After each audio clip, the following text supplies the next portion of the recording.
Hospital Porter's Pride and Dignity, Stop the New World Order. Welcome to HPANWO TV, and welcome to this, the 45th comments reply video, the 45th in this series of videos where I reply to your comments, hence the title. Yeah, it's you should be used to these by now, I think.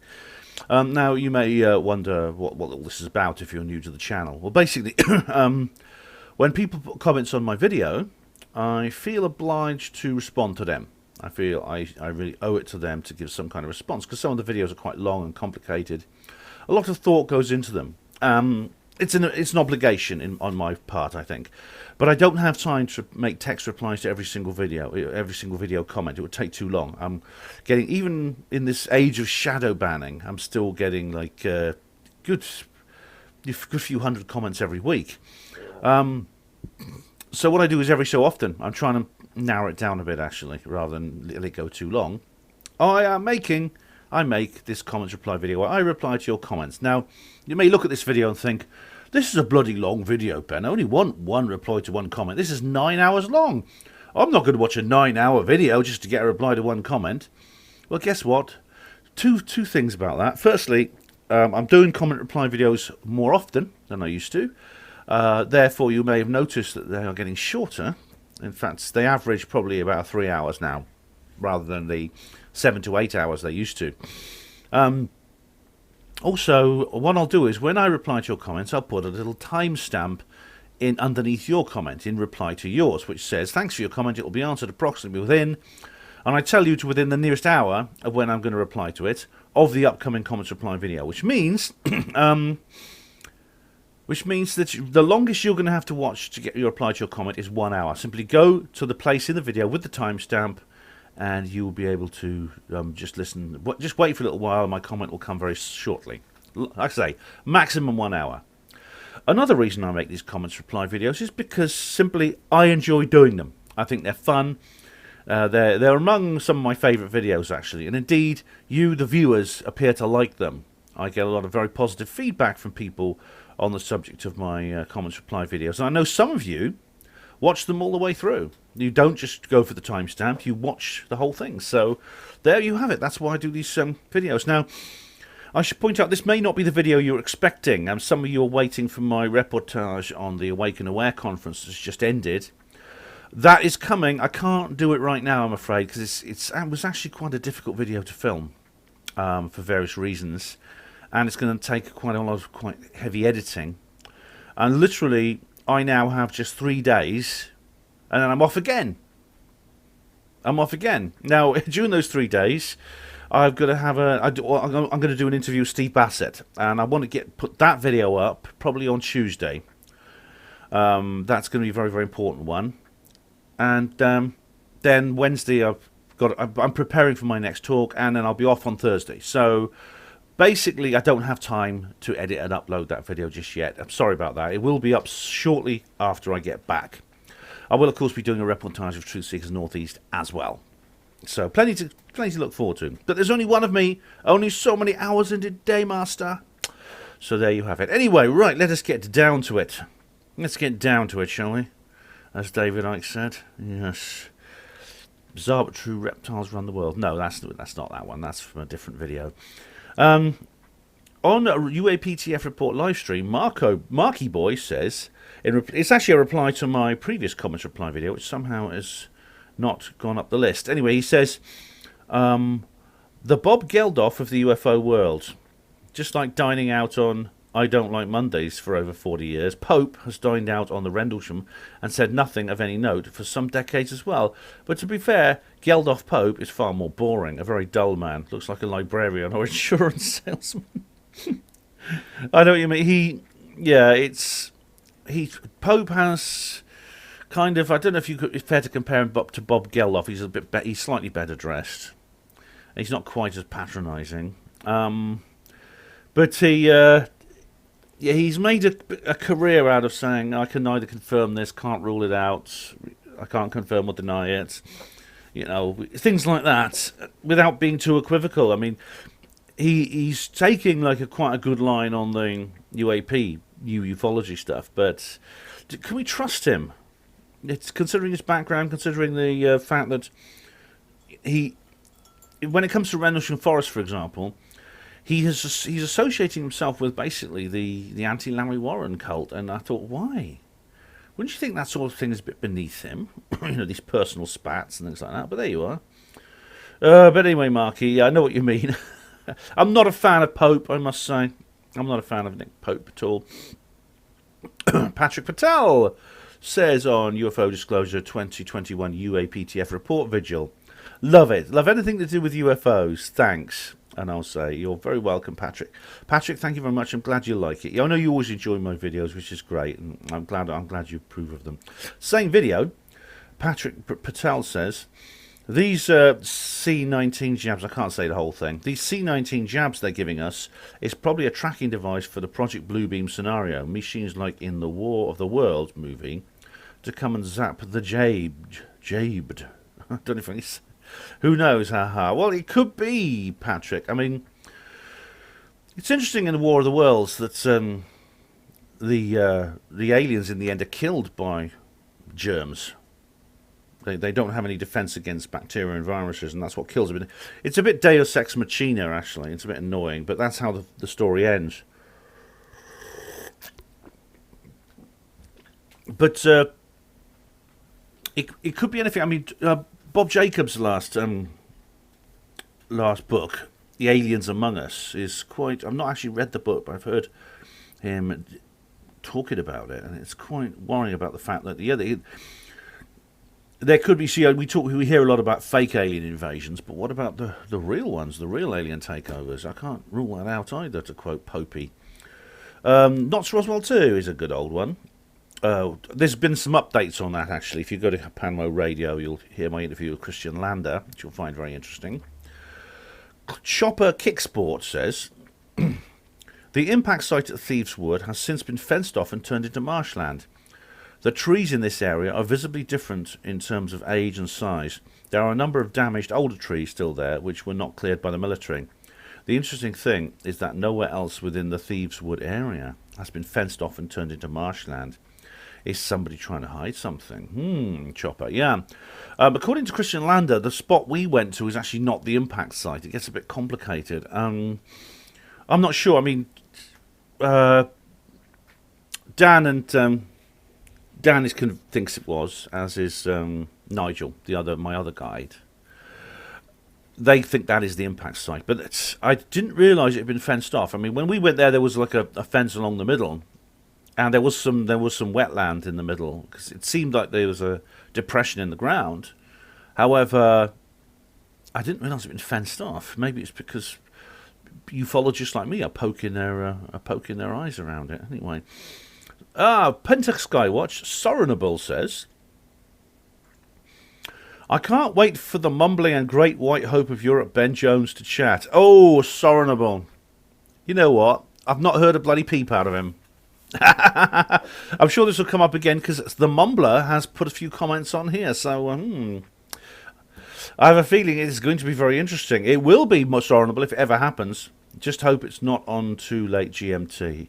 Honourable, there's the time difference between me and Steve makes it a bit difficult. He's in Western Australia, so there's I think it's 9 hours, which means different times of day when we can make it may mean it may be at an inconvenient, unsocial hour here, or indeed in Australia. Now, the thing about mumbling is, even if we'll record it live, it'll probably be a live debate, but on live stream. However, it will be recorded. There will be a recording available afterwards. He carries on. Also, Ben, I've been asking Mumbling to take a look at the Travis Walton case over the last 6 months, and every time he keeps putting it off, saying that he thought he heard somewhere that the case was proven a smoking pile of shit. But still, he will look into it soon. To conclude, Ben, methinks that Mumbling can't disprove the Travis Walton case, because it's a true fact. Hey, Sorenable, I don't think he can. I mean, he has mentioned it a couple of times, and to be honest, I was not impressed with his explanation. Now, there's been an update on Travis Walton. I haven't looked into it in detail, but a new documentary has come out. One of Travis's old friends seems to have turned coat on him, said it was all made up. This is doing the rounds on social media. I've not looked into it in detail. I will have to at some point. I've not had time. I can't comment on it, obviously, until I've seen it. But this is nothing new. Accusations that Travis made the whole thing up. This comes out and that comes out at all times. Excuse me. Have been made at various times ever since it happened. It dates back right back to when it actually happened. In the past, those accusations were found to be hollow. They were found to be a case of confusion or indeed deception. Philip Klass was caught. I mean, he was caught red-handed. I mean, no one's ever used that term, but they should. He was caught red-handed attempting to bribe one of the lumberjacks who was there to say the whole thing was made up. That's not being a very good investigator, is it? So I'm not holding my breath for some earth-shattering revelation after, nearly 50 years now, that, oh my God, it was all a big hoax. And people have been commenting on social media saying it's all a load of crap. So I'm not holding my breath. Right, Peter Paget, a reply to Steve Mumbling. Woody Black says, I'm looking forward to the big showdown. Yeah, come on, Steve, let's have you. You know, he came up with a ridiculous excuse. I'm giving Woody a love heart for that. He said, I haven't set up my email account yet. Well, Steve, you need an email account to set up a Google account, to set up YouTube. So you have an email. Come on. I've given you my email address. Come on, let's have you. Come on, let's do this debate. You've been going on about it. You've been claiming that I've been trying to shrink away of it, using Colin Sugrin as an excuse, which is not true. So let's have it then, shall we? Come on, let's do a live stream. What is it you want? A fake alien invasion you want to do first? That's fine with me. Reply to comments 44. Crossman says, happens to the best of us. All right. Whatever that is, I don't know. You didn't really explain. Gary Robinson says on reply to comments 44. Evening, Ben. Another month of me having nothing interesting to add. I still listen to the comments reply videos though. Cheers. Oh, Gary, thanks. You know, as I say, if you don't want to say anything, you don't have to say anything. But those who do, I'm always grateful for everyone's input. Reply to comments 44. Charles Scott. Charles, welcome back. Regarding my comment in the comments section of your video reply to comments 43, why are you incapable of not acknowledging my formulae used in the UFO Truth magazine reference S equals UT plus 0.5 brackets at 2 do not correlate with Charles Unleashed slanderous gibberish maths formula claim in your comments section of UFO Disclosure 2021 on St. Theo's Day? Am I incapable of acknowledging? I'm not incapable of acknowledging that, Charles. In fact, this is what you are here to do.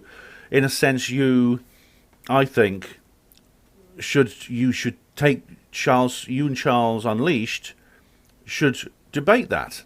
Charles Unleashed has made a specific claim. You're disputing it. I don't see why you should think I'm incapable. I am perfectly capable of that. Hugo Reed says underneath, all those brackets are superfluous. All right. Charles Scott. Hugo, brackets are... Did I put in a reply? Did I put in a tag? I did put in a tag. Yeah, here we go. Superfluous. Superfluous. I never have read that comic. Brackets are used in mathematics. This is Charles to Hugo. For ensuring correct order of calculation and for clarity, especially to help those who are not well versed in mathematics. If I presented the formula conventionally by displaying the numeric characters half rather than 0.5, I would still have used brackets for S equals UT plus 0.5 because my tablet wouldn't display an exponent to indicate the power of a number. I also wanted to present my formula in the way I did to help those who aren't competent in mathematics. If I could conventionally display it, and he gives the formula here, note, or the exponent number 2 after x and z should be a small character to indicate the power of a number. Then I could have avoided using the 4 brackets for the formula. However, I used 4 brackets for clarity. The remaining 2 brackets are unnecessary for ensuring correct order of calculation. Oh, for goodness for that, Charles! Honestly, I thought some bugger would come along and accuse you of anti-Semitism. Oh dear. David Smith. David Smith has made a video about me. Yeah, he's joined the mumbling club.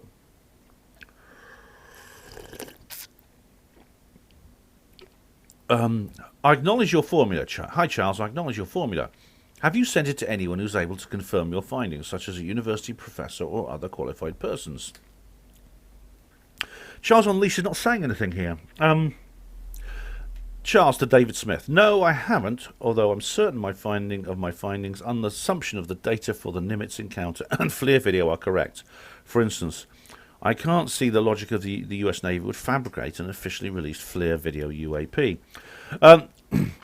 I can.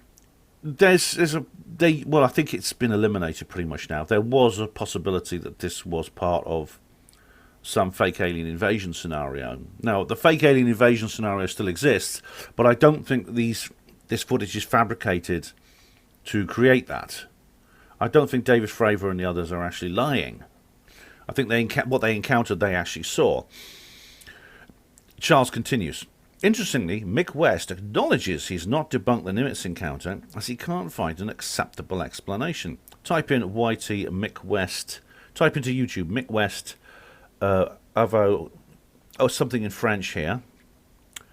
Right, I can't speak French, Charles. Does Mick West do something in French? Okay. You can also find the full interview on YouTube. I haven't given you a hyperlink with a timestamp here because YouTube could again spam my comment. They do, Charles, unfortunately. Yeah, they do. They really do. It's interesting, by the way, that I think I mentioned this in UFO Truth magazine, that Mick West and David Mason, that's Thunderfoot, they both believe they have a mathematical formula for proving that the Go Fast was like a seagull or something. Yet, using the same formula, they come up with very, very different figures. Mick West says 13,000 feet, it's 13,000 feet in altitude. Mason says it's like 8,000 feet in altitude. So it's obviously not that precise, is it? David Smith to Charles Scott. I'd seriously encourage you to do so, Charles, reaching out to the professionals in the respective fields sooner or later. You will get a response which Ben could then relay to us in a video update or something. Yeah, I'd be glad to, David, because I've been criticised for using Charles's information as a source for my UFO Truth magazine article. And obviously, if I've made a mistake, I will publish that. I'll publish a correction. However, I'm not going to denounce Charles's. I mean, Charles accuses me of being incapable of acknowledging something. I'm not. I am capable of acknowledging these things, but simply Charles Unleashed saying coming along saying no, I trolled Charles Scott is not an explanation either. Charles Scott says in reply to David Smith, perhaps I could, if I have an inclination, to send my findings to experts, although some of the data I used came from the Scientific Coalition for UAP Studies, who have multiple experts, and there's you can see there's a link there. And be sure to click on a membership list to see education and training and fields of study. Oh, well done, Charles. I'm going to have to switch my fan on, little bit of wind on the mic. Whoops, no, you stay there. I'm just positioning my fan correctly. It's just a bit hot. It's a bit hot and stuffy today. David Smith says to Charles, the problem is that sometimes these kinds of organisations have an agenda that isn't geared towards truth, but towards trying to push outlandish explanations and belief. What? Unlike the educational industrial complex, David? Is that what you're saying? The educational industrial complex is absolutely fine. Yes. All they want is truth. No, David. Besides, David, you're raising the bar a little bit now. You really are. So for me personally, I'd need to see some professionals who have no skin in the game, so to speak. I want people that aren't trying to prove something to begin with. David, it's a bit tricky to do that because you're going to need people. You need to find some professionals who are free of bias and also free of all the political forces that inevitably influence scientific discourse. Now, I think you have a little bit of a black and white idea here that everyone on the UFO side, ufology, believers in the ETH and things like that, are, as you said, skin in the game, push outlandish explanations, etc. And everyone on the other side, they're going to be honest, they're going to be free, they'll be able to draw these perfect circles in a logical paradise. I don't think it's as black and white as that. I really don't. You will find probably honest and dishonest people on both sides. Charles Scott says here to David Smith, the Scientific Coalition for UAP Studies do not give me the impression they are biased. They are establishing what capabilities these UAPs possess. I'm not familiar with the organisation, Charles, but I'm very impressed by some of the people. Let's have a look. Explore. Right. I am very impressed by some of the people involved in these things. I really am. So, for example, if you look at, for example, the ISA, the International Coalition for Extraterrestrial Research, there's a lot of very, very good people on there. There's a lot of very, very people I know personally and have a lot of honesty.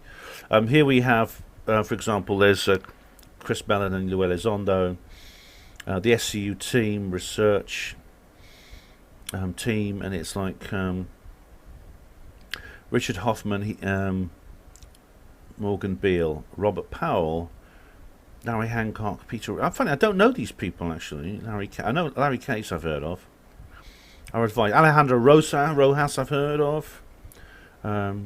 Joseph Donato, Stephen Sharples, our membership. Okay, I'm actually familiar with these people, which could be, it may be that's something that will go in favour of your argument with David Smith, because if these were all people I had known, then possibly David Smith would be less impressed.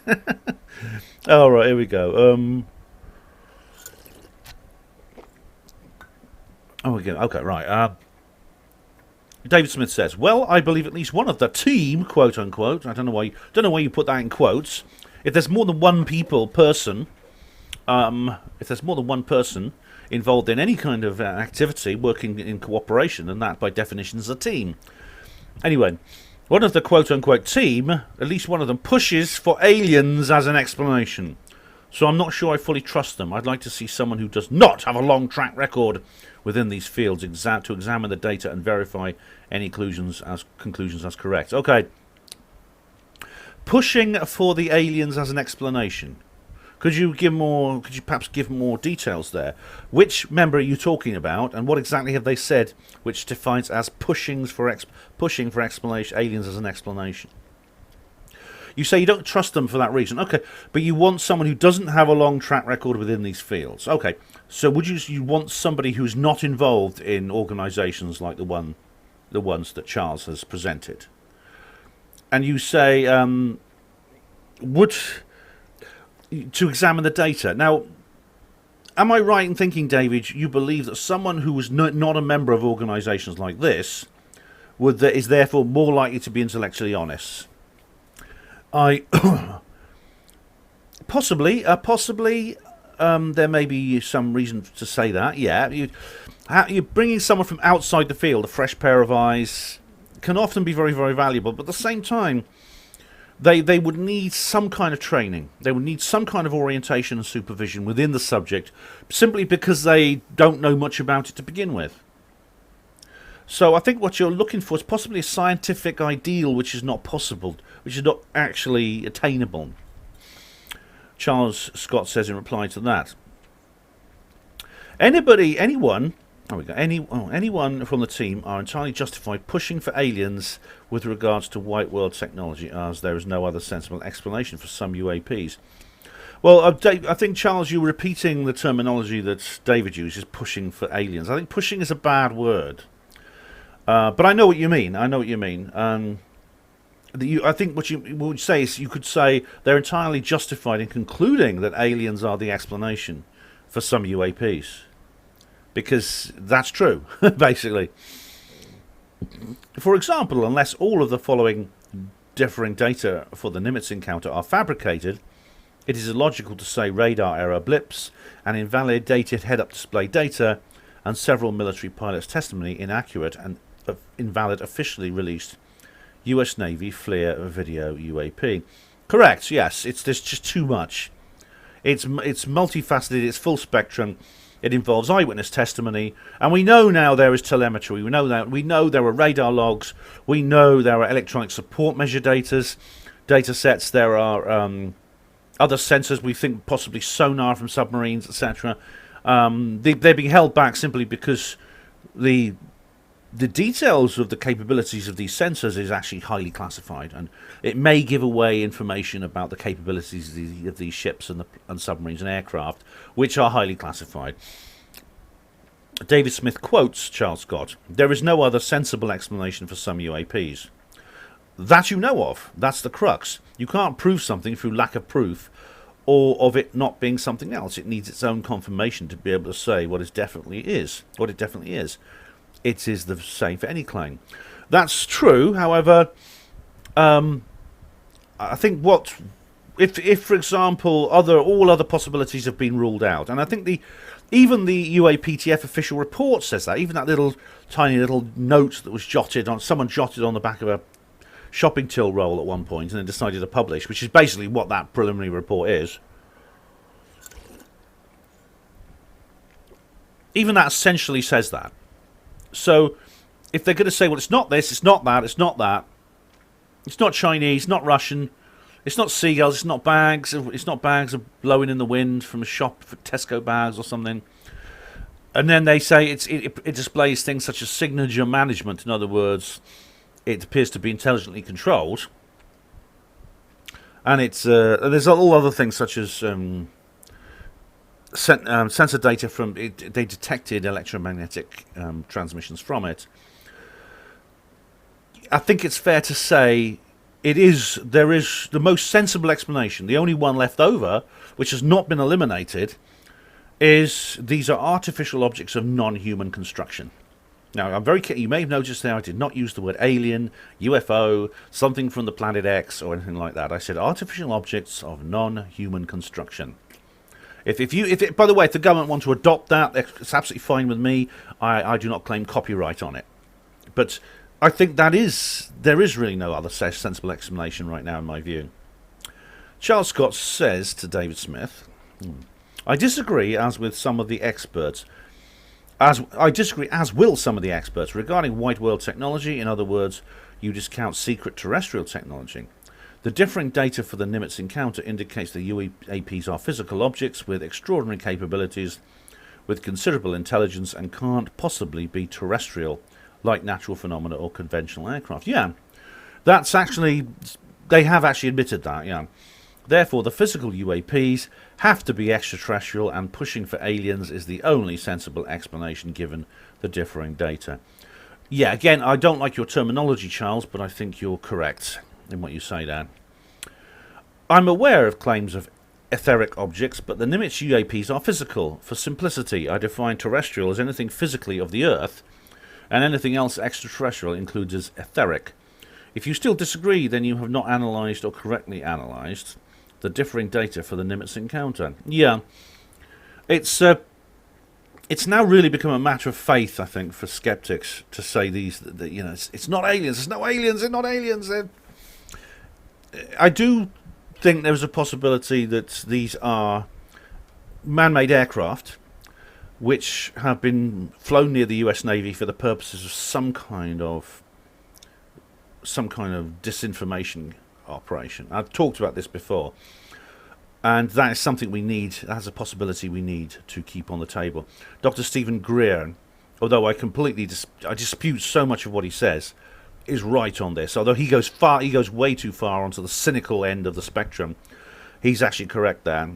At the same time, I think it's more likely these are AONHCs, it's artificial objects of non-human construction. And I think getting into the paradigm of prevention, which basically says you always assume it's an alien false flag, it's like these people who go, everyone's a shill except me, and you get into the same kind of paranoia, which means you miss out on an opportunity. I'm going to bring this up with Steve Bassett, actually, when I see him. I'm interviewing him in a couple of days. David Smith says to Charles Scott, he quotes him, "Can't possibly be terrestrial like natural phenomena or conventional aircraft." Once again, though, it's the old "I can't explain it, therefore I can explain it" argument. No, not quite, David. I think it's a process of elimination. I think it is literally a diagnosis of elimination here we're dealing with. You have to reach a point where, when you've eliminated everything else, you may be left with a hypothesis. It's unprovable, yet I think you can accept it on a provisional basis as a conclusion. You accept it on a provisional basis as a conclusion simply because no other fits. You see what I mean? Anyway, we need more evidence for such a claim. Well, David, what kind of evidence are you talking about here? A business card from the planet Zartog? I mean, what? You have to be precise about exactly what sort of evidence you want here. And once you set that bar, you have to stick to it. You can't raise it. One of the things that annoys me about Mick West is he's essentially a bar raiser. Because we've had, for years and years and years, we've had people, skeptics, saying this. Because what actually happened with the Nimitz encounter is not unusual. It's been reported many, many times by military pilots for a long time in the past. In fact, there's some very credible reports dating back to World War II. Now, the skeptics' response to this is, well, where's the gun camera footage? When these people like Milton Torres and Parviz Jafari, where's the gun camera footage? Where's the video? We can't see anything. We just got to take their word for it. If there was gun camera footage, I would believe you. But until then, there's just not enough evidence. And of course, now the gun camera footage is produced. Okay, here you go then. No, we're going to move the goalposts over here a bit further, raise the bar higher. No, we're going to bring in Mick West to talk about how, oh, that's a seagull, it's a plastic bag, it's the tailpipe of a 737 jet. Yes. So you need to set a standard, a ceiling of data, a data ceiling, which you will stick to, okay? You have to promise to stick to it, and when the data generates the evidence necessary, you then have to admit you're wrong. I mean, I will do this. I will honestly do this. If there's positive evidence that these are Chinese drones, I'll say they're Chinese drones. There's been several times where that's actually happened. You see, but you've got to do the same. Otherwise, it's just not fair. The skeptic side essentially has a get-out-of-jail-free card. It's an unfalsifiable hypothesis, essentially. Anyway, David carries on. If you're saying the evidence is good enough, then there should be a consensus on what they are. Yet we don't have that like we do, say, with 9/11 being planes or human-caused climate change. Those are examples where the vast majority of experts accept the evidence. Yes, and in both those cases, they're wrong, for reasons I've explained, on both those to do with climate change and 9/11. But as for consensus, you see, sometimes, as I said, I think you make the assumption that the world of science as we know it today is as it should be, free from all influences other than the scientific method, and it's not. I think when you say things like vast majority of experts, things like that, consensus, and use words like this, I think it's worth bearing that in mind. God, this thread is a long one. How long is it going for? We're nearly at the end. Where are we now? Sorry, I just skipped away.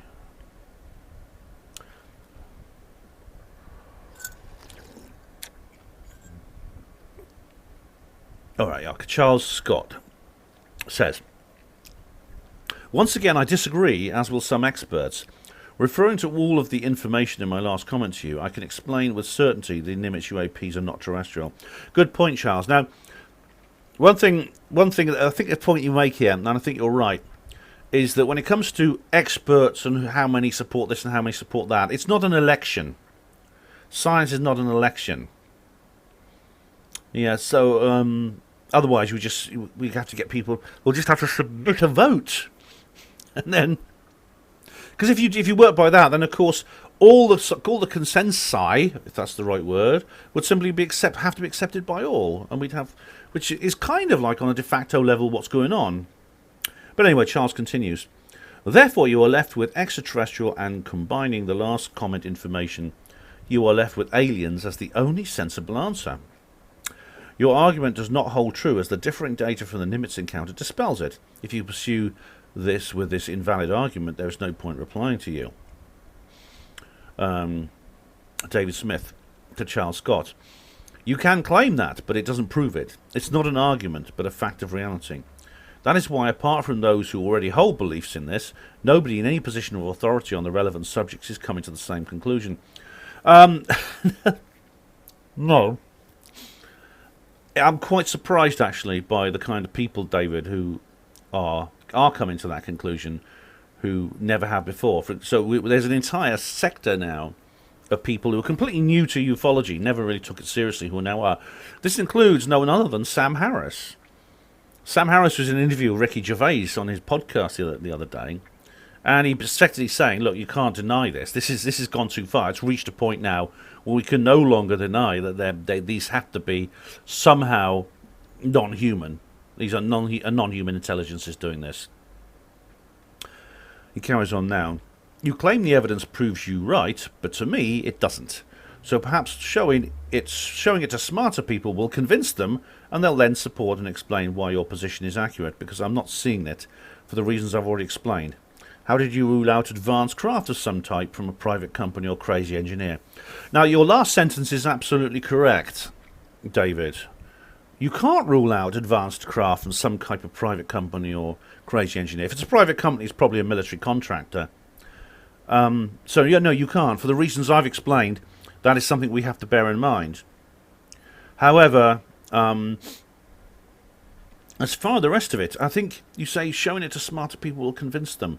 Not really. If that smarter person happens to have rent to pay, or has a group of people around them who, within their profession, within their subjects, within their faculty, who accept them as one of their own, part of the tribe, so to speak, and to declare the truth about this, which runs contrary to the consensus of that tribe, you will find very few people, actually very, very few people, who will do so. I mean, it actually takes a huge amount of courage. It's one of the bravest things anyone can do. We are a tribal species. We have a herding instincts. The human brain responds to ostracism in the same way it does to torture. John Mack is one of those few people who's brave enough to do it. There's a few others. We all know their names. We've all seen them. We've all seen videos. I've mentioned them here. I've interviewed some of them. But I think you need to bear this in mind. I don't think you really understand this point, David. And I think you need to. Charles Scott says to David Smith, yet again, I disagree. It is a reality.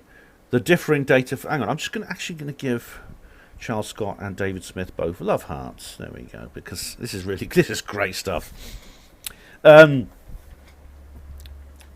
It is reality. The differing data for the Nimitz encounter is not unknown or known natural phenomena because of the considerable intelligence demonstrated, which discounts this. Yeah, it's even in the bloody report, Charles. It's in the fight. It's in that little short UAPTF report that I talked about the other day. If it really is that no known technology has these extraordinary capabilities. I've already mentioned regarding white world technology that is known about. So this discards secret terrestrial technologies such as unknown or advanced craft by private companies or crazy engineers. As I said, I don't think you can completely rule that out, Charles. You can't, considering the secret space program and things like that. Of course, if that is the case, if we are dealing with some kind of black world technology, it's obviously something that is being flown over cities and near the US Navy battle groups for a reason. It's obviously something that somebody wants us to see and think they're aliens. As I've covered this before, so I think to be honest, I think it's actually unlikely. I think it's far more likely that these are AONHCs, as you said here. I don't think we can discard secret technology. However, I think it's unlikely. I think it's a possibility we have to leave open. But it's far more likely that these are AONHCs, artificial objects of non-human construction. Therefore, we are left with extraterrestrial. Given that the intelligence demonstrated is equal to or greater than the intelligence of a human, the only sensible answer is aliens. Yeah. I disagree. There are experts who are not biased. Yeah. Who have come to the same conclusion as me, such as the Scientific Coalition for UAP Studies. There are experts who are not biased. Sorry, I disagree, comma. There are experts who are not biased. Do not be surprised if I don't reply back, as I don't see any validity in what you say. And also, you have not analysed or correctly analysed the differing data for the Nimitz encounter. There's only 2 more posts now. This is winding down. 3 more posts, rather. These debates tend to follow this pattern, actually. David Smith, Charles Scott, says to Charles Scott, you are simply saying it can't possibly be an unknown advanced craft, isn't demonstrating it's not. You've foregone logic and reason and gone straight for the aliens. The whole idea about secret technology is that it's secret. No, you're partly right, David. Charles has not foregone logic and reason at all. I don't see why we should automatically conclude about secret technology. This is what Stephen Greer has done, and he's wrong. He's made an assumption. He's taken the paradigm of prevention, the most cynical line of all. And I know you probably don't even support his ideas either about... You probably don't support his ideas about the fake alien invasion. But you're partly right. It's the whole idea about secret technology that it is secret. However, if it's secret, obviously, if the intention is to keep it secret, they're not doing a very good job. I mean, things such as the U-2 spy plane, the SR-71, were kept secret from the mid-1950s right up to the early 60s. The U-2 was exposed in the early 60s by the Soviets because Gary Powers, the pilot, crashed his plane in Russia, in central Russia, and was captured. And there was a bit of a scandal relating to that. But the SR-71 remained secret for a number of years after that. But it remained secret because it was very, very carefully concealed. It was flown in and out of Area 51 at night, over remote areas until it reached an altitude where it was invisible. No doubt there are spy planes who do that today. In fact, I covered that in a previous video. There was this airway, this secret airway opened up above California between Area 51 and the ocean of California for that reason. So if they're trying to keep it secret, then they're not, obviously, then it can't be, because they're flying it over cities, they're flying it near the US Navy. They want us to see it. They want us to see it and believe it's aliens. That is a possibility. Charles Scott says, I would agree if I had said regarding black world technology, which includes secret technology. However, on the premise I have repeatedly stated regarding white world technology, and therefore you have foregone logic and reason and gone straight for unknown advanced craft. Yeah, that's fair enough, Charles. What David has done is he's not only assumed unknown advanced craft, but he's also, well, correct me if I'm wrong, David, but I also believe you don't go along with my idea that they're being shown to us deliberately, and that they simply are secret, and maybe they've gone off course or something. I don't know, but correct me if I'm wrong there. I totally disagree with what you say and will not deviate from saying the only sensible answer are aliens, given the extraordinary capabilities and intelligence demonstrated, equal to or greater than humans. David Smith says, why do you use black and white labels? Just any technology not of alien origin needs to be ruled out before you can confirm it as alien. Does it need to be ruled out completely? I mean, in terms of 100% certainty, as in 2 + 2 = 5? You see, David, I think that's... let me just repeat that. Just any technology not of alien origin needs to be ruled out before you can confirm it as alien. Now, David, that's the kind of sentence that can lead to the clown's day off fallacy, which I talked about before, where any physically possible explanation has to be accepted before ET, no matter how unlikely it is, simply for reasons. Some abstract principle that the skeptic never elucidates. So that sentence itself is not a clown's day off fallacy, but it looks like you're heading in that direction. Anyway, I'll let you carry on. That is what logic and rationality dictates. That's not my personal belief or my claim. That is fundamentally how reality works.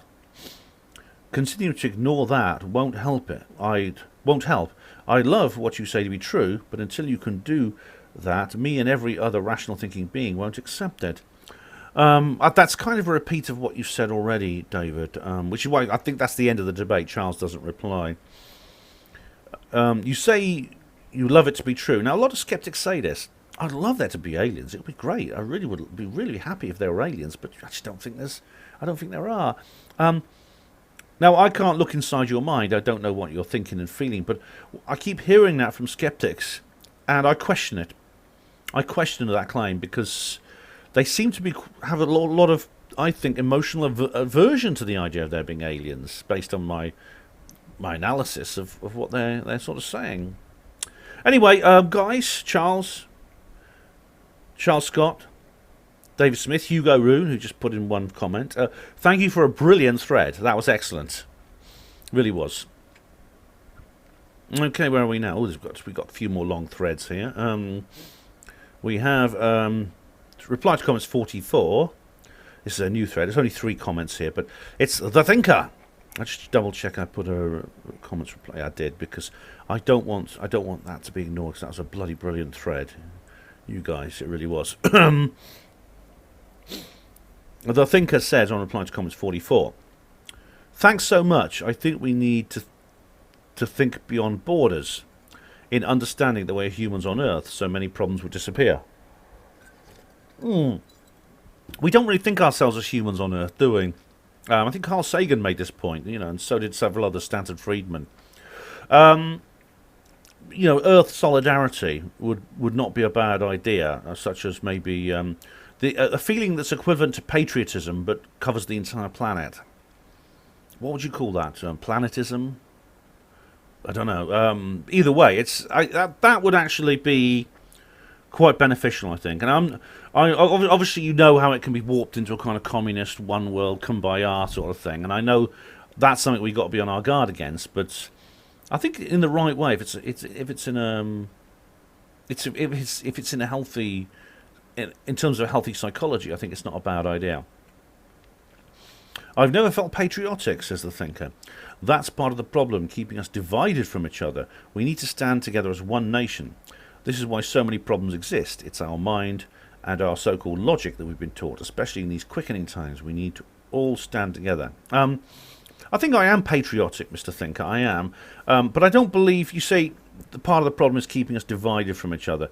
I don't believe patriotism needs to be in a negative sense. It doesn't need to be about having resentment for other people and other nations. You don't have to be like the pub landlord who's always moaning about other countries, hates the Americans, hates the French, hates the Germans. You don't have to be in that situation.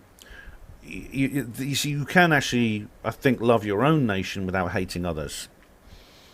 But we do. I think a bit of planetary solidarity is not a good idea, especially if as it turns out. Well, I say if. I think it's obvious now. We are within a living universe. There are other intelligences in this universe besides humans. Some of them have already reached us. They've discovered our planet, and they are actually here. They are living somewhere on this planet, maybe under the oceans in secret bases, or maybe they're living among us. I've actually met a few people who claim they're not human and come from somewhere else, and one of them had a strange shaped head, I remember. That is why so many problems exist. I read that thing. In these quickening times, you see, I think a lot of the resentment between peoples has been engineered by those who consider themselves the rightful rulers of planetary fiefdom, as the late great Ian R. Crane called them. Yeah, and this includes, I think, resentments between nations, resentments between people. The whole thing to do with immigration and things like that. It's all about, I think, It generates discomfort and tension within the population. It does, and yeah, it seems to, like all the stuff I've talked to you about cultural Marxism, all seems to be about that. So, yeah, I know what you mean. Now it's funny because the idea of going beyond that and overcoming it is it can be itself warped into some kind of, say, communist utopian model. But at the same time, it's also denounced as some kind of right-wing Nazi idea, which is both are wrong. B.Z. Garson says, well said. David Smith says, but that's socialism, NWO sheep. You're right, though. Oh, David has anticipated. David, who knows me too well, has anticipated what I was about to say, yeah. Okay, we've got another long thread now. Oh, it's quite long. Yeah, it's quite long. It's reply to comments 44. Israel Diego Rivera 2, Genius 2, The Real Genius. Oh, it's a long name. That's his full name. Israel Diego Rivera 2, Genius 2, The Real Genius. Brian Cox looks like he's had plastic surgery. His face looks stretched. Who is the real Brian Cox? Is he really an actor? Yeah, he's kind of like the Peter Pan of physics, isn't he? I think he looks horrible. I mean, I know some women. You see, I know a woman in particular who's really thinks he's sex on legs. I'm not gay. I can't understand attraction for a man in that at all. But I know a woman who really adores him, thinks he's really hot. But I've known other women who say they don't like him. They think he's effeminate, he's unmasculine, his arrogance in his sort of narrow-mindedness is very off-putting.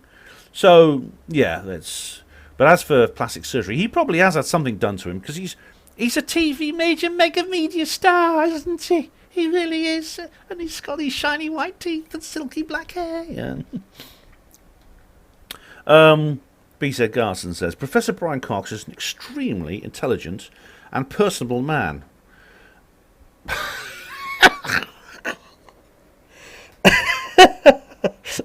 Moving swiftly on. Taking cheap shots at his looks does not make him less so.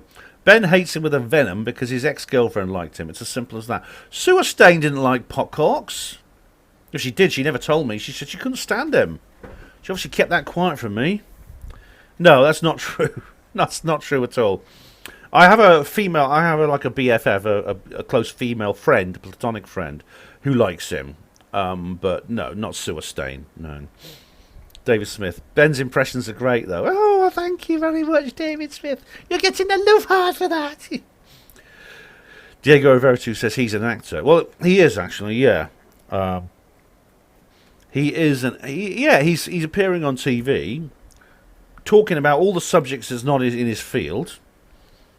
Yeah, so that's I think that's as close to drama as I think we can come, isn't it?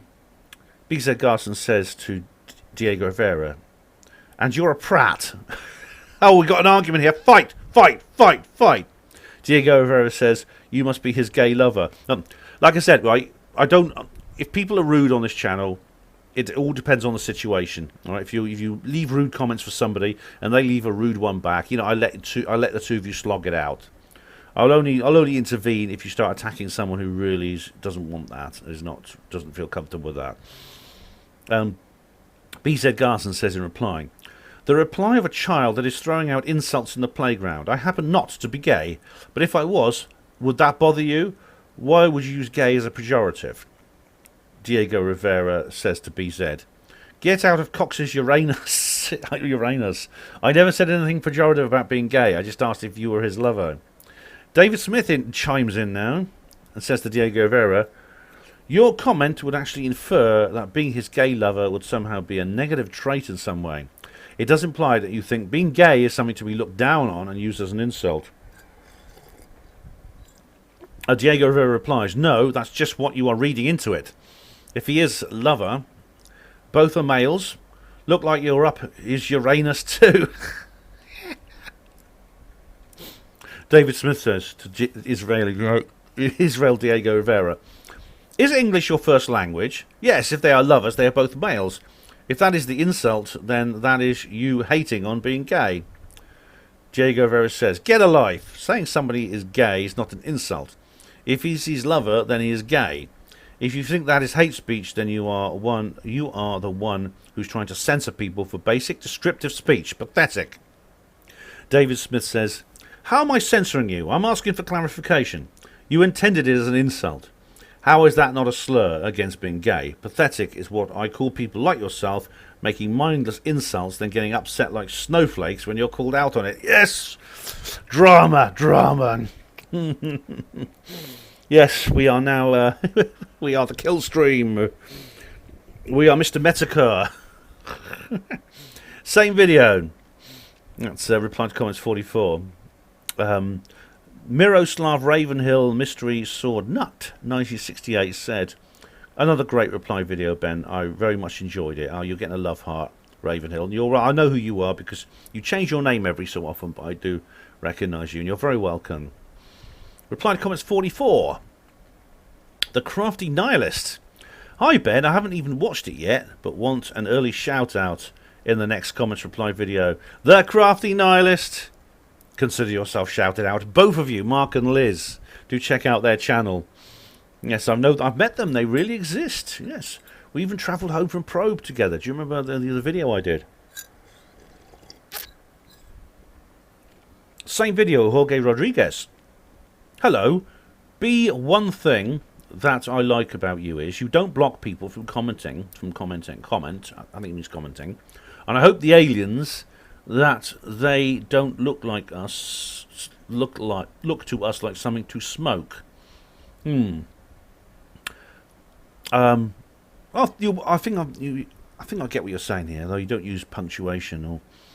But yeah, Jorge, I'm glad. Thanks. I'm glad you enjoy my commitment to free speech because I think that is very serious. I do block people sometimes, but only when they're being complete and utter a-holes. If people want to debate, even argue, that's fine with me. As for the aliens looking like something to smoke, who was it? There was a person who Hugo Rune will want to say something about this. Oh, by the way, I've got to contact Hugo Rune because I've got to interview him. I've just got to check my notes actually because I did mention I've got to put him down here. Hang on, Hugo Rune, because Hugo Rune is going to be my guest on HPANWO Radio. There we are. Talking about this subject.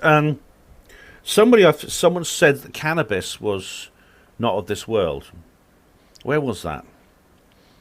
What was it? Somebody claimed that cannabis may have come down on a meteor or something. Its DNA was different. I don't know, but cannabis. See, so that would in a sense would be something alien that we're smoking. In which case, maybe people like Bob Marley and Bill Hicks were right. It was sent here by benevolent aliens sending us their own horticulture to enlighten us. Maybe, I don't know, but it's an interesting idea. BZ Garson says on reply to comments 44, I'm about 10 minutes in and Judge Judy is doing my head in. What do you mean, BZ? Are you saying I am like Judge Judy? Oh, nonsense. Judge Judy is a stupid program, it really is. It's the ultimate in reality TV shite. Not quite, actually. I think Loose Women is worse. But Judge Judy is really stupid. And it's a real court, apparently. It's legally binding stuff. Reply to comments 44. Glow Tone says, looking forward to watching this, Ben. I'm one of those who enjoy watching your reply to comments video all the way through. Hey, thanks, Glow Tone. Here's another one for you. You mentioned Richard D. Hall and Peter Hyatt, the statement analyst, in a recent video. Yeah, I did. I thought this might be of interest. Peter Hyatt has a YouTube channel and gives an analysis on the parent statement of the current disappearance of Summer Moon Wells, a 5-year-old girl who vanished from her home in Tennessee 2 weeks ago and has still not been found. Though there are many angles to this case, none seeming to make any sense. Oh, right, this is Peter Hyatt, right. I think I subbed to him. Yeah, this little girl left a note here. I'll sub to Peter Hyatt. I think I already did, but me and my mother and her eating flowers, we went,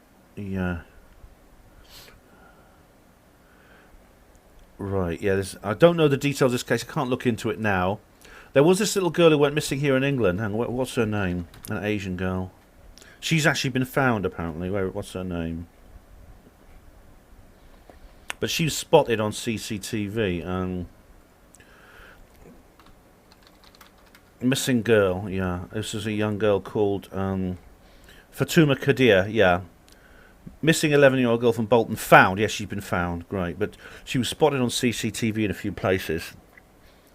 And has been reunited with her family, much to their relief, I'm sure. And Hyatt looking at the Madeleine McCann case. I think I've seen this. This may be the one. Oh, here we go. Okay, I'd like to talk about the case of Madeleine McCann. All right, it's not Richard D. Hall's. This is like a separate one. But yeah. Okay, thanks very much. Thanks for the information, Glowtone. But yeah, I mean, Peter Hyatt, you see, his input is very, very welcome in this. The problem with Richard D. Hall is Richard D. Hall's kind of like shoved everything else out of the door. He certainly won't have anything to do with. Oh, it's the end of an hour. He won't have anything to do with other researchers. He's basically turned his back on all other researchers. He won't consult with us. And he won't use any other methodology now. He seems to have abandoned all other methodology in solving any of these conundrums, which is strange because he never used to do this. He used to be a lot better. Instead, he wheels in Peter Hyatt and presents every single conundrum to him. And then when Peter Hyatt gives his verdict, Richard says, mystery solved. It's as if Peter Hyatt is some kind of magic wand. You just wave over a subject and all the uncertainty goes away. And it's below his standards, I'd say, and his previous standards. All right, that's the end of an hour. So I'll take a quick break and I'll be back.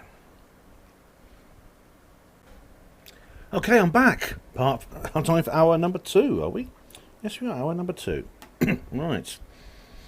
So let us begin. The second hour. Live a bird, XOXO, says on ENR Crane Dies. He was a good man who fought the good fight. He's left a huge hole, and we all need to step up now to continue on. I'm glad he's out of pain and sickness. He really is missed by me personally. Him, David Icke, Jordan Maxwell, Richard D. Hall, Deborah Tavares, Phil Scranton, Joe Sim, Ted Gunderson, and Steve Toombs have changed my world and life. Yeah, Live a Bird, me too. Getting a love heart for that. I've never heard of Steve Toombs, but I know the others you mentioned. Charles Scott says on reply to comments 44. At present, when signed out, all of Charles Unleashed's comments have vanished. Here is a link to a screenshot of his slanderous gibberish maths comment. And this is, I've seen this is your Facebook page you set up, Charles. Yeah. Yeah. Okay.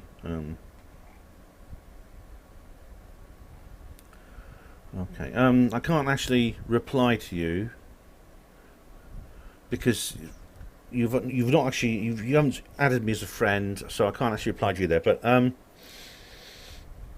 if you haven't already answered the question, all right. Why again the formula and stuff? I have answered the question, Charles.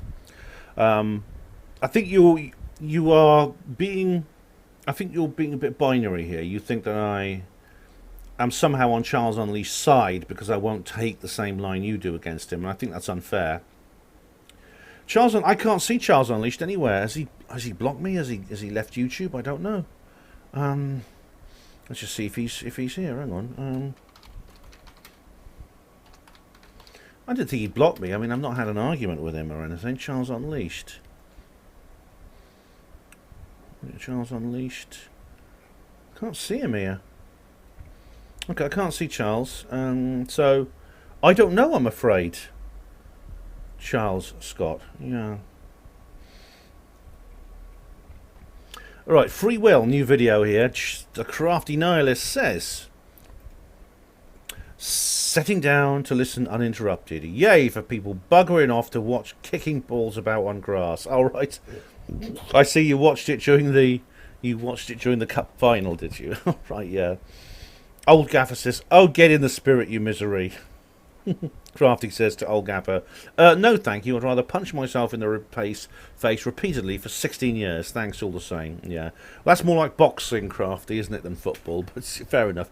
I mean, I did watch the football. As you know, I was at Miles's place. We did take time out at the end of the conference to watch the football, which ended in that very unsatisfying and very miserable penalty shootout where England lost. But there you go. Free Will, Willism. I can never pronounce your name properly. I think of S. Williamson, but he's like someone different. Just leaves a little emoji, which is kind of, what is that? His emoji is a kind of it's a purple thing that looks like a little fat man. I don't know what that means. Diego Rivera says, we have Free Willy. Right. Yeah, Free Willy, that film. I can't watch that film. That film is just a little bit too. I don't know. It's sad because like the whale they used in the film is still in a tank. that the whale was not set free. It played a whale that was freed, but then the actual whale itself is still in a tank and has been for like years. I don't think keeping very intelligent animals like that in a tank is really, it's like prison. I've got a bit of a soft spot for the whales. You know, I have a kind of like an affinity for them, whales and dolphins and things. And I just hate seeing that. Hugo Rune says on free will, standard model, law of physics. I think both the above may be mistaken. Time is not a dimension. Please feel free to prove me wrong. Let's meet, and I'll tell you my history. You can go back in time and warn me of my accident. Come visit me, and I'll give you the details. Oh, well, Hugo. We are going to talk. I know we're going to interview each other. Obviously, like, you can't, according to physics as we know, you can't go back in time. You can't. It's not possible. However, there's such a thing as occasionally people get inklings of future events. For example, some people have avoided misfortune by sometimes, they'll just suddenly think, they'll get a voice in their head saying, "Don't go, don't get on that plane," or something like that. There's been occasions of people who they're about to get on a plane and they hear a voice in their head saying, "Don't go on there, don't go on there," and they turn back. They get a very strong feeling the plane crashes, for example. Obviously that doesn't happen all the time. Otherwise, there wouldn't be anyone on planes and people wouldn't have accidents. I'm sorry, you didn't have that way of avoiding what the accident you had, which caused your current health problems. But as for the concept of time travel, traveling to the future is fairly easy. Now, I know you may well disagree with it. I know you have your own ideas of cosmology, which I don't 100% understand. Maybe when I interview you, we can talk about that. But I know that according to Einstein's theory of special relativity, if you move forward through time, you can move forward through time by travelling much faster than your surroundings. If you do that your surroundings will remain, time will run slower than they do on the ground. There's Valery Polyakov, for example. Is that his name? I think, Valery Polyakov, the astronaut, spent 13 months on the Mir space station and travelled 1.8 milliseconds into the future, according to Einstein. Okay, right, free will again, Hugo Rune. When you say David Hume, I can't help thinking of Monty Python's Flying Circus, the Philosopher's sketch. Oh, right, yeah, I might actually play this. There probably won't be anything, I don't know, there might be some sort of stupid copyright strike on it, I don't know. It's very, very funny anyway. I'll read it out because it mentions this. This is the Philosopher's Song from Monty Python. It's very funny. Immanuel Kant was a real pissant who was very rarely stable. Heidegger was a boozy beggar who could think you under the table. David Hume could outconsume William Frederick Hegel. And Wittgenstein was a beery swine who was just as sloshed as Schlegel. Yeah. Wittgenstein was a hospital porter. Pride and dignity, Brother Porter. And we hospital porters can really put it away. And there's nothing Nietzsche could teach you about the raising of the wrist. Socrates himself was permanently pissed. John Stuart Mill, of his own free will, on half a pint of shandy was particularly ill. Plato, they said, could stick it away, half a crate of whiskey every day. Aristotle was a bugger for the bottle, and Hobbes was fond of his dram. And René Descartes was a drunken fart. I drink, therefore I am. Yes, Socrates himself is particularly missed, a lovely little thinker, but a bugger when he's pissed. Hugo, honestly, man. I mean, half of Monty Python stuff we banned today, like most comedy from the golden age of comedy. It's just not acceptable because it's politically incorrect. But bloody hell, man, that's it. That's so funny. It really is.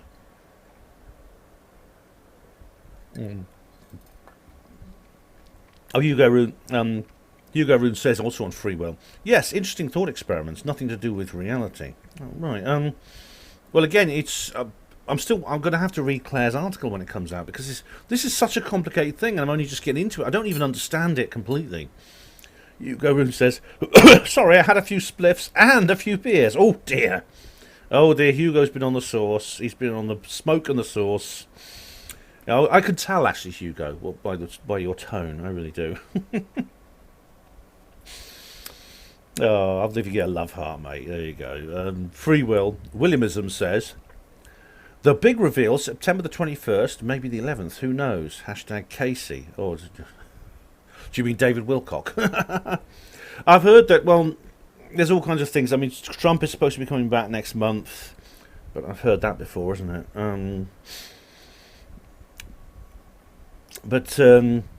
September, I don't know. We'll see anyway. Biden's screwing everything up because he's keeping the troops in Afghanistan until September the 11th, and I think he wants to actually keep the war going, because there's nothing else for a president or so-called president like Biden. There's nothing these people can do except start a war or keep a war going.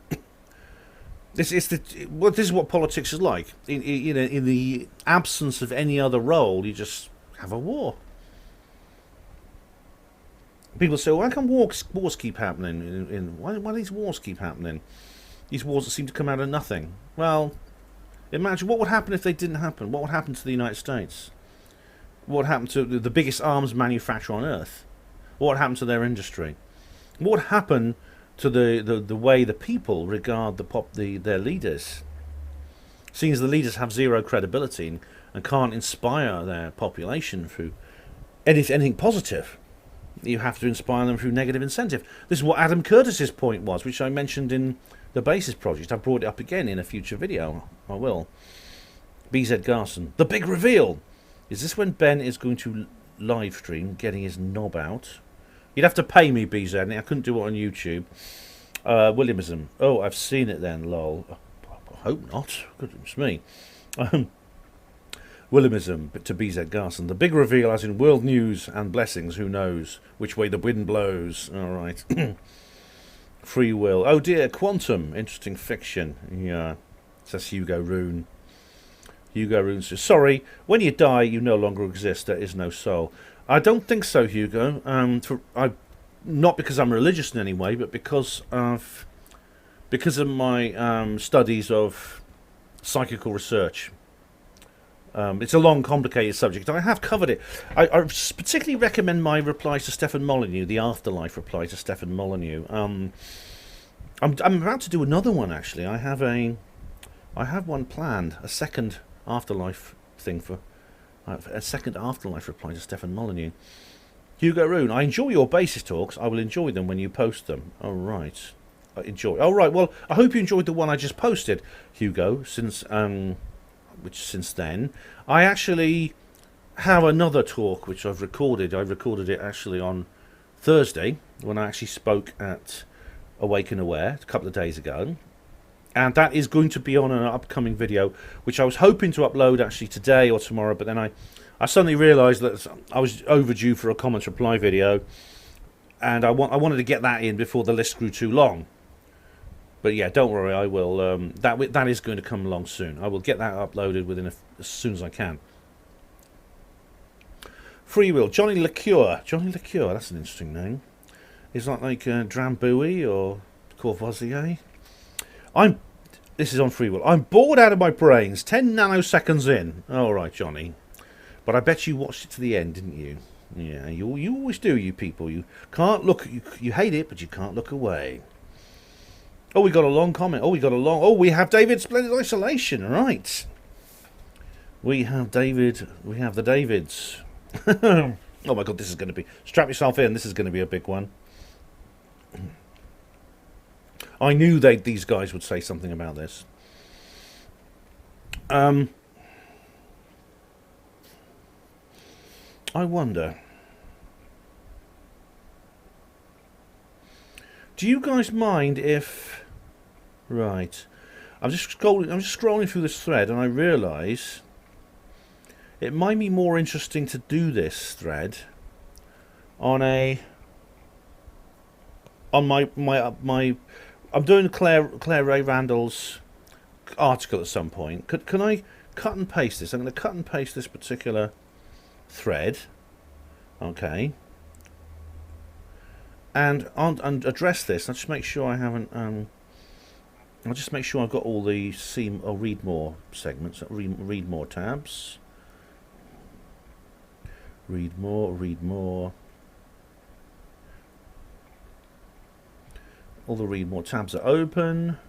Right. What I'm going to do is, guys, David Splendid Isolation, David Smith, is save this particular comments thread for my video on free will, my upcoming video on free will, which I will be doing in the next few weeks. Because I could go through it now, but I'd much rather deal with it on... where is it? Hang on. Here we go.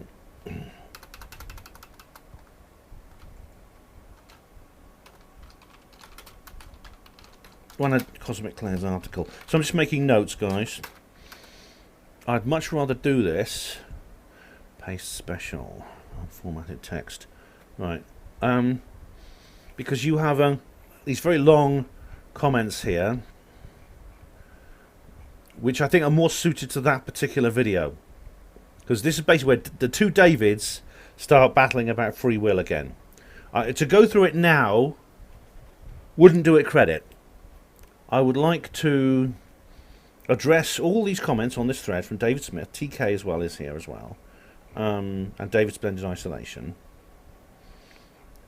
on that particular video because Claire is going to put up her article at some point. So I hope you understand. Thanks. Right, free will again. Sax Glend says, the universe is a thought form projected from the mind of God. Oh dear, I buggered it up. Hang on, so I buggered everything up. Cancel. You know why? I just suddenly realised that I need to put the tag back onto my clipboard because I basically had the entire comments thread on my clipboard. So up we go. Remember your opponent. So yeah, but I know what you mean. It is. I think the universe does appear to be created from bits of information, right? The subatomic particles and things like that, which could be described as a creation from a mind of some kind of entity, which you could describe as God. So yes, in a sentence, Sax, you're absolutely right. Mr. Grey Owl. Oh, by the way, Sax, have you seen What the Bleep Do We Know? I really recommend that. It's very good.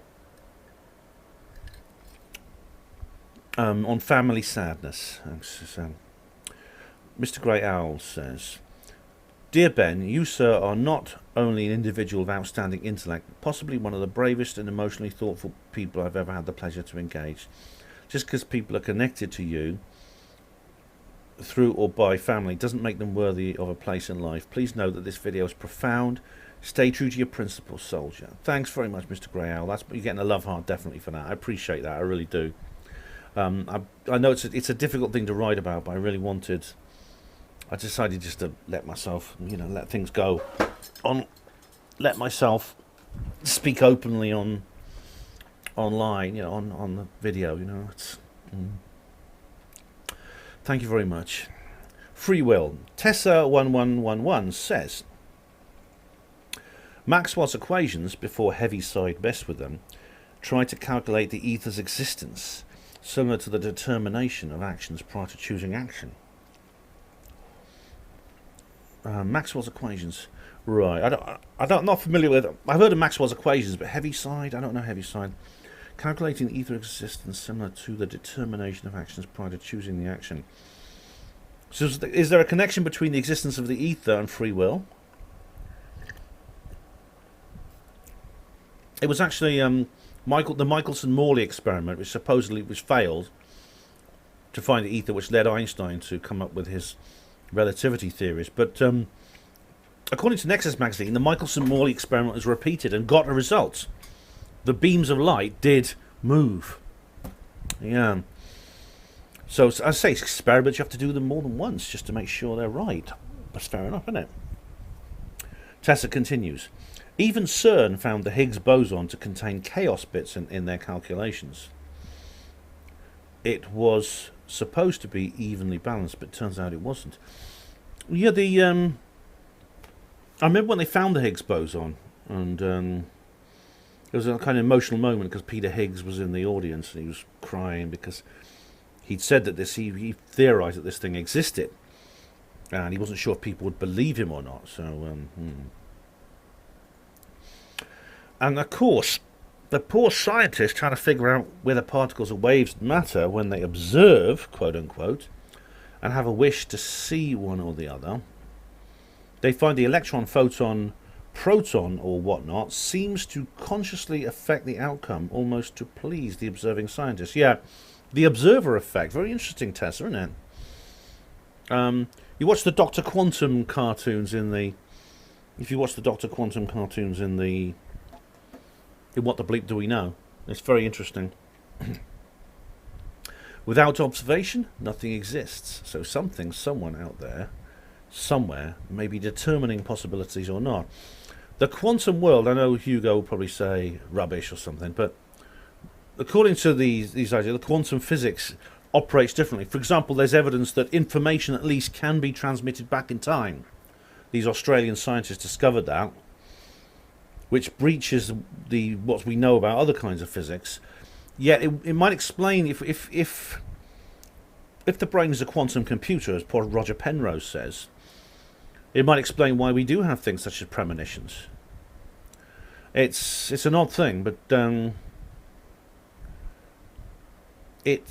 of course you get like you end up with paradoxes, the grandfather paradox and things like that. Yet at the same time, if you have the multiverse theory, and that video I did on Zohar TV, the one I didn't actually make the video, I wrote the script. Unfortunately, they keep removing their videos after about 6 months. It's really frustrating. I covered that in that particular video. Control voice. Hello on free will. Hello, Ben. Have you had a chance to pursue the Scientific Intelligence General Unidentified Flying Objects located on National Archive of Australia government website? The link to the first page is here. Right. Let's have a look at this. NAA, National Archives of Australia, Scientific Intelligence General, Unidentified Flying Objects. And there's a document here, file number 3092. And we have here, oh my goodness me, a whole list of things. It's like a handwritten thing. All right, okay, so next, what's next? There's 58 pages here. It's like some handwritten things here. 30th of November 1967. It's quite old, these. That's page 3.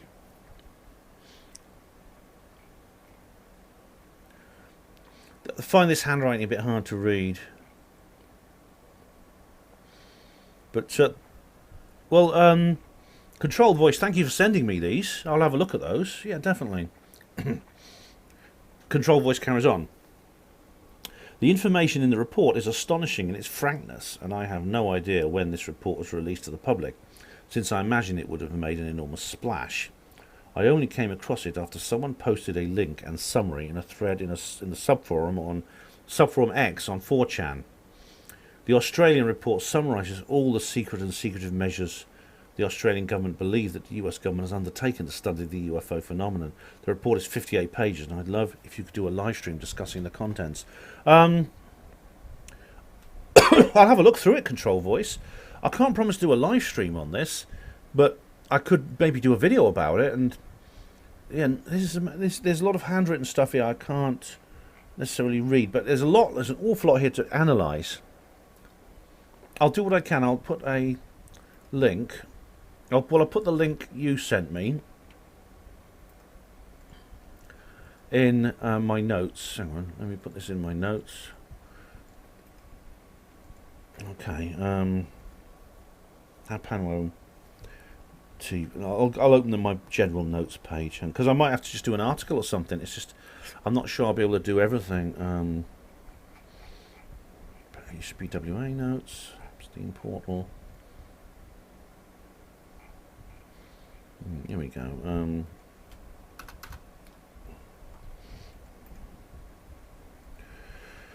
Okay, right, there we are. Half these notes I've never actually done up about. Right. Okay, let me just go back and I'll have to do my... I'll just get the tag back. I mustn't forget to do that this time. But control voice, I'll do what I can, okay? I'll cover it in any way I can. But maybe it is worthy of a live stream, yeah. If I feel I need to share it with you guys. But there's one more paragraph here. It is an Australian government report, so maybe it's time to, at long last, have a conversation with Steve Mumbling. Extend the hand of welcome and ask if he'd like to discuss the report with you. I'd like to see the skeptic's point of view in light of the explosive admissions contained within the report. Oh, I'm going to have to read the rest of it when I've done this video, control voice, definitely. After Steve Mumbling... Yep, any time, mate. I mean, I have held out their welcome hand to him. I've said, like, I'll put all our differences aside. I'll do a live debate with you, because he's the one who's always saying he wants to live debate with me. So I said, right, fine, bring it on, Steve, bring it on. And guess what? He says, I'll have to set up an email account before I reply to your email and stuff like this. Well, I've been waiting now for a few weeks, and he hasn't. So come on, Steve, what's wrong with you? Come on, you're not about to chicken out on me now, are you? Come on, let's do a live debate. Alien invasion, eh? Anyway, I'll keep you posted, control voice. Thanks for the comment. Free Will Ravenhill says, see you again soon, Ben. All the best. Oh, thanks, Ravenhill. Yeah, I'm glad you like that. Reply to comments 44. Gary Robinson. Ben, mate, have you heard about Amazon's new woke Lord of the Rings TV show? Yes, I have, and I'm refusing to watch it. There was actually a kind of woke Lord of the Rings conference recently. I think who was going on about it? Morgoth, I think, mentioned it, and Dave Cullen, where they were talking about... Where was it? Hang on. There were actually some of it. They had one guy in who was talking about these illustrations, which are actually quite good.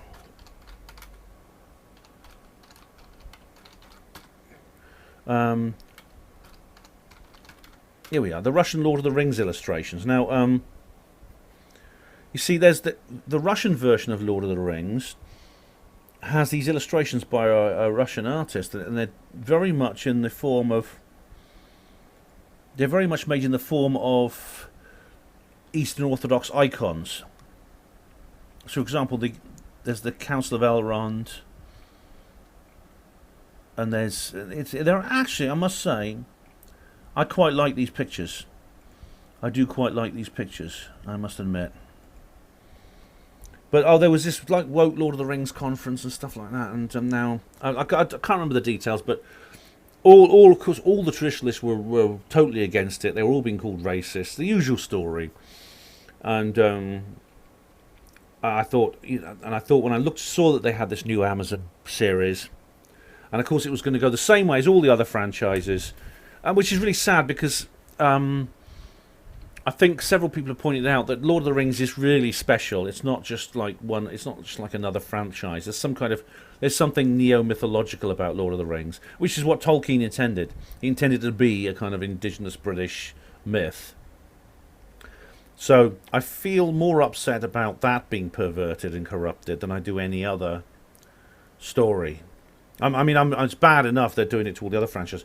Dave Cullen did a video the other day saying, talking about Doctor Who, about how that's been trashed, and they trashed Star Wars and Star Trek and all the others, and he did in the video saying that they know that these things are rubbish. They know these things are awful.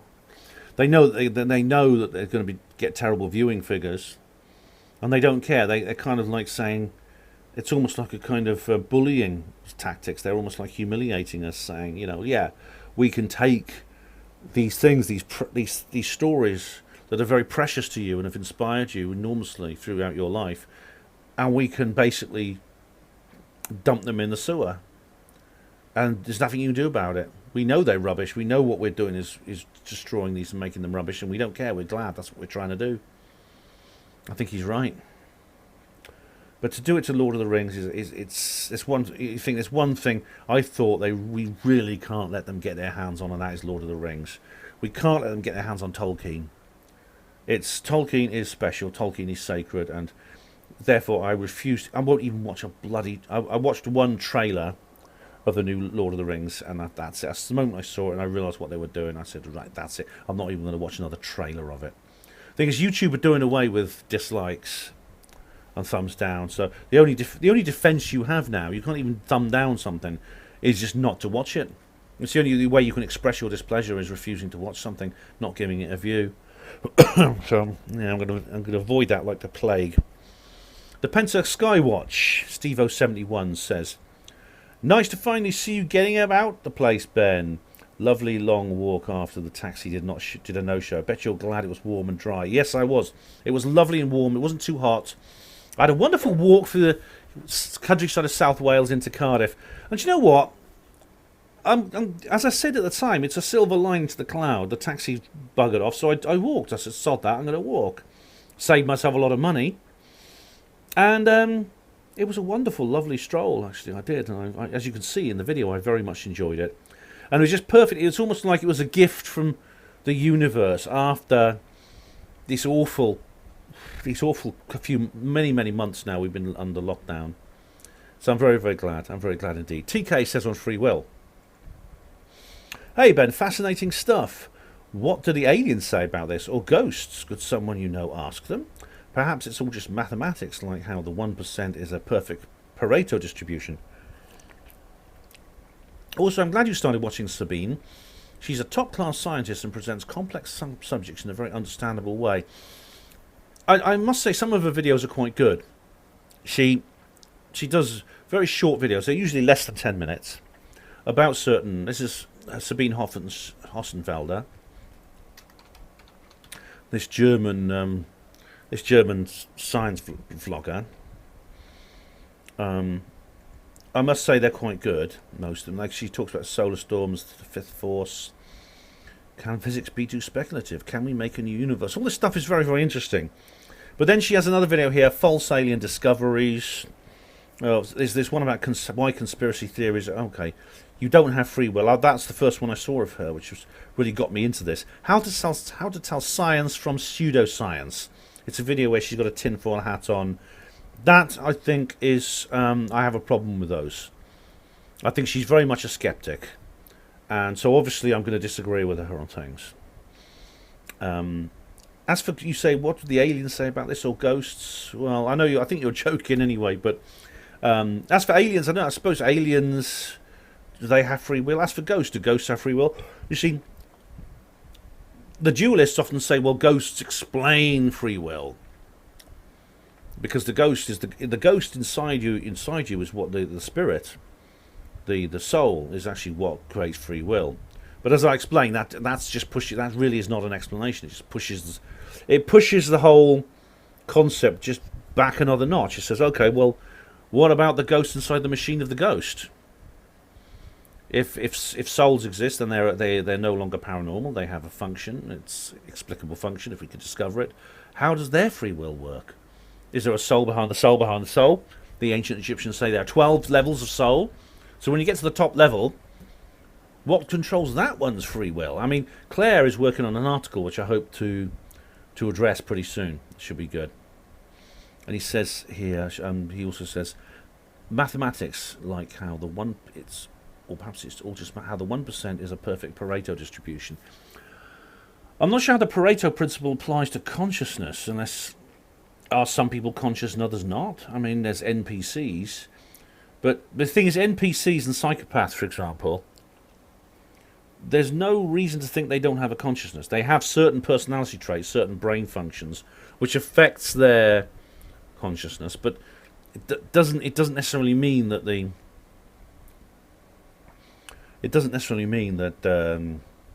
that they have no conscience. You see what I mean?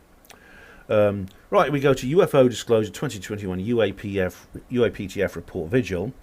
Steve071 says, does your disclosure champagne still reside under your disclosure champagne still reside under the bed, Ben?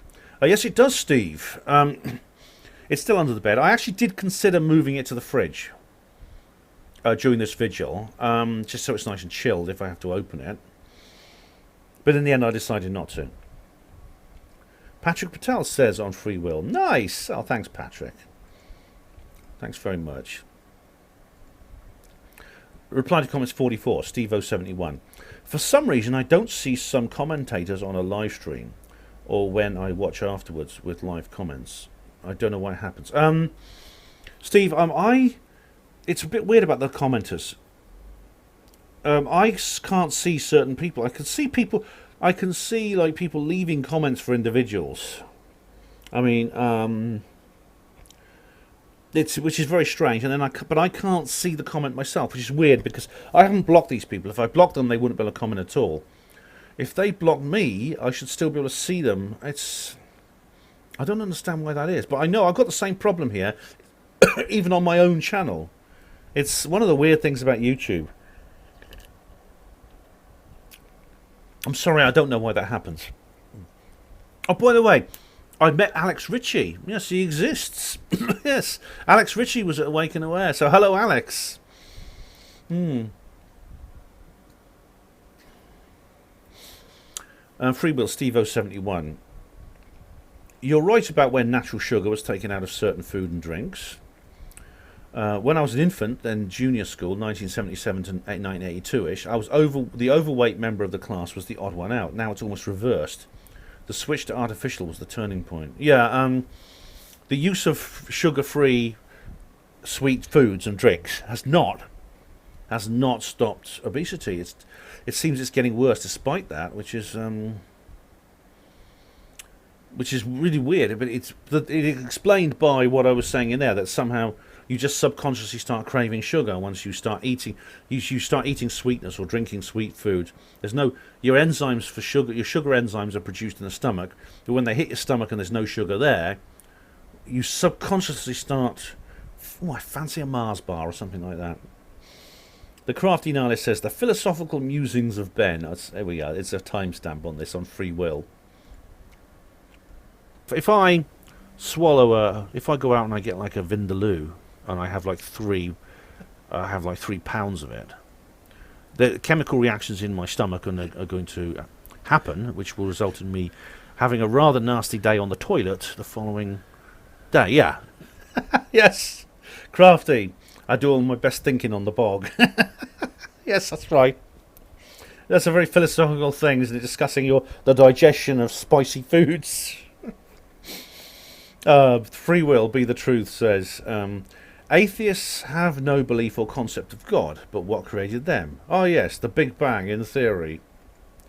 LMAO. Oh right, yeah. Yeah, they say it all emerged out of nothing. The universe emerged by a perfectly natural process in the quantum fluctuations of the quantum whatever, and it's just one of these things that happens. So even when there is nothing before the Big Bang, the quantum somehow there's a quantum effect which causes something to come out of nothing.